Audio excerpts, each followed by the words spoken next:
على عباده الذين اصطفى. أما بعد فأعوذ بالله من الشيطان الرجيم. بسم الله الرحمن الرحيم. يا أيها الذين آمنوا اتقوا الله حق تقاته ولا تموتن إلا وأنتم مسلمون. وقال تعالى: ظهر الفساد في البر والبحر بما كسبت أيدي الناس ليذيقهم بعد الذي عملوا لعلهم يرجعون. وقال النبي صلى الله عليه وسلم: والله في عون العبد ما كان العبد في عون أخيه. اللهم احفظنا من جميع المعاصي والفتن ما ظهر منها وما بطن، وارفع عنا البلاء والوباء، فالله خير حافظا وهو أرحم الراحمين.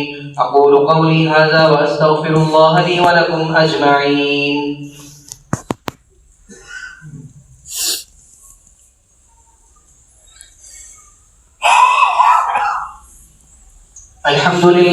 الحمد لله وحده، والصلاة والسلام على من لا نبي بعده.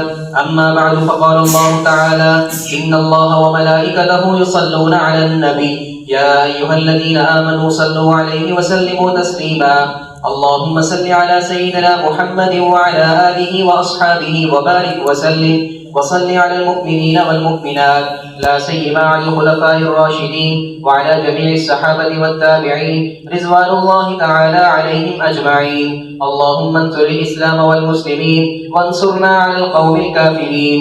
إن الله يأمر بالعدل والإحسان وإيتاء ذي القربى وينهى عن الفحشاء والمنكر والبغي يعظكم لعلكم تذكرون.